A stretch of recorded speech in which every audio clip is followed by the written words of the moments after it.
It's interesting because it feels like only yesterday that the first time I came across Roger, I was invited to a training exercise at the ground, and I played centre half and Roger played right back. And I remember thinking that because Roger was integral in signing me, I was at Forest Green and Roger came up to sign myself and Mick Carroll, and I played in a training game and Roger was right back. I thought they were making up the team. I didn't realise Roger was a player because he was short, he was quite dumpy, he was bold-headed, but I soon realised that he was actually a very, very good footballer, and he was in his prime as well.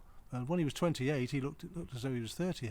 My dad told me that he literally went round the then manager's house when he was a kid with a mate of his, and they asked for a trial, and that's how he got involved with Cheltenham in the first place. Roger was a right back, made over 703 official performances, but played in a whole range of competitions in those days that weren't affiliated, such as the Birmingham Senior Cup. So in all likelihood, Roger would have played close to 1,000 times for the club, which is unheralded, and it's hard to ever imagine anyone ever getting anywhere near that. So it was interesting when you said that there was going to be a blue shirt, and it was based on the retro away kit, because I remember when I was a little lad having this really small blue shirt with a number 2 on the back, which was my dad's number, and sort of saying, how come I got a blue shirt, Cheltenham playing red? And no one really answered. It was just like, this is Cheltenham Town kit, that's why you've got it with a number 2 on the back. And I always remember thinking, why is it a blue shirt, not a red one? So there you go, it's come right back to where it started, I guess. Roger signed me from Forest Green. I had been at Bishop's Cleeve, and I went to Forest Green with Pete Goring, and that started it off. And when I then came to Cheltenham, I started training the following week, and Roger was like a kind of a senior professional. There was almost like a hierarchy in those days. Is the senior pros, those who are coming in on trial or coming from other clubs, and then the younger players that are looking to make their way. And I was one of those younger players looking to make his way. And Roger, actually, in fairness, for all the years I played for Cheltenham, I played most of my early days with Roger, and he guided me through and taught me through absolutely everything. I remember being out on a family night out once and talking to my dad about how many goals he scored for Cheltenham, and he talked about how he used to take the penalties, and he scored about 20 on the trot, and then he missed two in succession, and then said he'd always stop when he missed 2 on the trot, and that's when he stopped. So first one he missed, second one he missed, and then that was it. And I remember saying, so how many goals did you get that weren't penalties? And I don't think there were very many. But then my granddad stepped in and he said, well, he apparently scored one of the best goals that they'd ever seen. But my granddad missed it because he'd gone for a pint and a pie at half-time, and he'd got back in and all the crowd were going mad and Cheltenham had scored, and he said he scored, and they said, oh, your lad's just scored, it's a fantastic goal. And I said, come on there, Dad, what was it like? You must remember it if you didn't score that many. And he said, well, the goalkeeper kind of kicked it out, and I was in the sort of right back area, and it sort of came to me on the half volley, and I chipped it over the head of the chap coming towards me, and then the next chap came towards me, and I kind of chipped it over his head, and then it kind of, as it bounced on the other side, I smashed it in the top corner. And I'm like, that does sound like a pretty good goal, Dad, to be fair. Roger played right back, Tony Cooper played right wing, and I played centre half. And it was, I'll never forget it, and Roger kind of taught me through the entire game. And then the following week, he came up to Forest Green and encouraged me to come down to Cheltenham and sign on. And that started it all off. There is a story of Bert Williams, who's one of my dad's mates, and he was the trainer or physio or whatever, kit man, whatever you want to call it, the whole lot, I suspect. And apparently when someone got injured, Bert would run on and he'd slap his magic sponge all over your face and do what he was going to do, and then before he'd run off again, he'd stick it down your shorts. Of course, the next chap that got injured would be getting it on his face again, so you can imagine there was an incentive not to go down injured. Roger was probably the most underrated player that I ever played with. I played under Bob Etheridge and Dennis Allen, and their instructions in those days were always very simple. There were no major tactical announcements or runs in. There was no paperwork in the changing rooms. You were always just given a name, and that name was the person you were actually responsible for. And at no stage ever did I, in all the games I played with him, all games that I watched, did I ever see Roger actually beaten by an opponent. He was the most underrated player I ever came across. He was outstanding on the ball. He was a brilliant technician.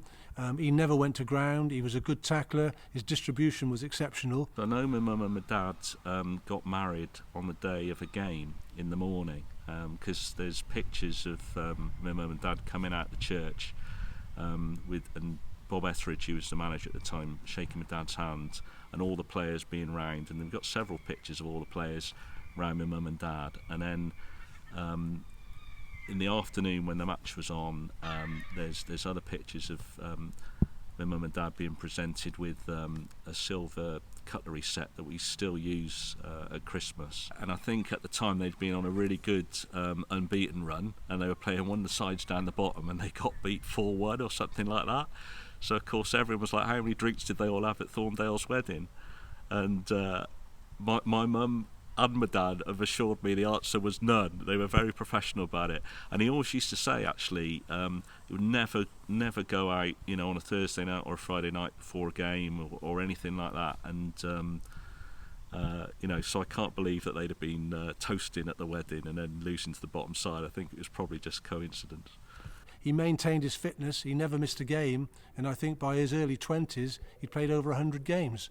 I remember one time we were looking to play Hereford United in the FA Cup, and Dudley Tyler at the time, playing for Hereford, was on his way to West Ham, who were then one of the top clubs in League One, and quite a feared opponent. And we were quite nervous on that day, and I just remember quite clearly them saying to Roger, just keep an eye on Dudley Tyler. And I remember thinking to myself that, how on earth is Roger going to cope? Because we played a very square flat back four. There was no coverage. If you were right back or left back, it was up to you. So Roger was right back, Julian Laley left back, and I couldn't believe my eyes. Dudley Tyler actually went to West Ham just after that time frame, and Roger literally didn't give him a kick of the ball. He never went past Roger once. If he came inside, Roger stopped him. If he went on the outside, and literally, I'll never forget that day. It was one of the most amazing performances I'd seen from a player, to stop someone who was literally about to progress to the highest level. I remember my dad telling me that there was a period where there was a Scottish manager, and every other player in the side was Scottish apart from him. And obviously he's a local Cheltenham lad, and my godfather was Bob McCall, and he's Scottish as well, so there you go. My dad made a lot of friends, lifelong friends, through the club, and a big part of it was he was welcome. My mum tells me he was sort of welcome new players and integral to that, and it was the value of good friends always really mattered, and a lot of them are still in touch with my mum and so on, and some of the players that moved on to other things have remembered my dad when they've talked about the club and things like that, which is always nice. And the one thing that Roger had was a very close association with a lot of the older players. He was extremely popular. Alan Jeffries, Bill Bailey, Jeff Pellan, Dave Lewis, Pat Casey, Tony Cooper, to name a few that Roger stayed in very close connection with. But I do remember coming a lot when I was a kid, when my dad was managing the reserve team and the youth teams, and watching those games. Because of course, after he finished playing, he did do a couple of stints, I think, as assistant manager and youth manager, and he was very proud of bringing on some of the young players and so on. And then obviously in later years enjoyed coming to watch a lot of the matches. Dennis Allen was very, very keen to try and integrate more people from the Gloucestershire region. So they formed a reserve team, and Roger Thorndale was manager of that team and was almost then given the remit of looking around to try and find more players from the region. So they took quite a lot of players from Bishop's Cleeve, Charlton Kings, St Mark's, even Wadden United. And one of those players that Roger also signed was Steve Cottrell. And Steve actually, I've got a feeling Steve came as a 15-year-old and well, he played for me when I was manager, and Roger nursed him through all the early years. And I remember being a couple of times as being on holiday or whatever in Western or something like that, and he'd come home for a couple of days to take the youth team training or whatever, and leave me and my mum and my sister up in Western and stuff like that.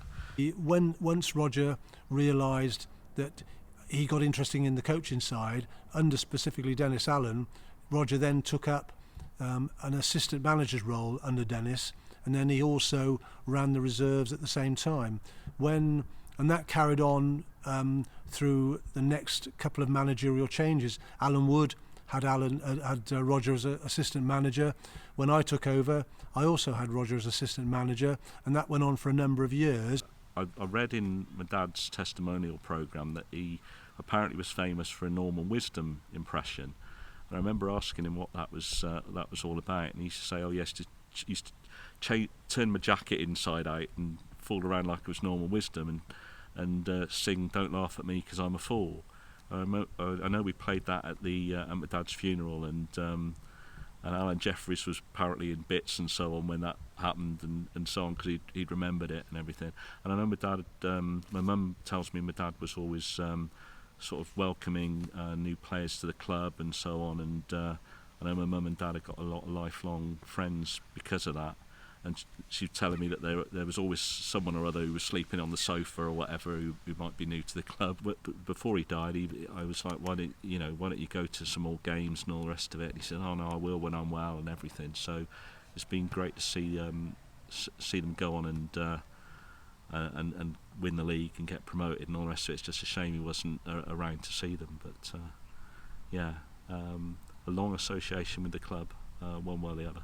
He came and he watched from the director's box, and he was far more articulate about the game than I ever thought he would do when I first bumped into him. And he was quite studious with regard to what he saw, and he was quite clever. And there was the majority of games that he saw, he would always comment, and his comments were always close to the mark. He watched extensively the Gary Johnson years and the Mark Yates years, and then fortunately he did see the early time of Michael Duff, because I remember him saying to me that he hadn't seen football like that at Cheltenham Town, and it was almost like a completely new era that I don't think he ever believed it could exist at a club like this. And so on. He always used to say, I'm not a supporter, I don't go mad when they score, I don't jump up and down and everything else, but he was always very proud that if they were doing well and so on. I have to say, those number of appearances and the way Roger conducted himself as a player in a very successful time, and also in a time when the Southern League,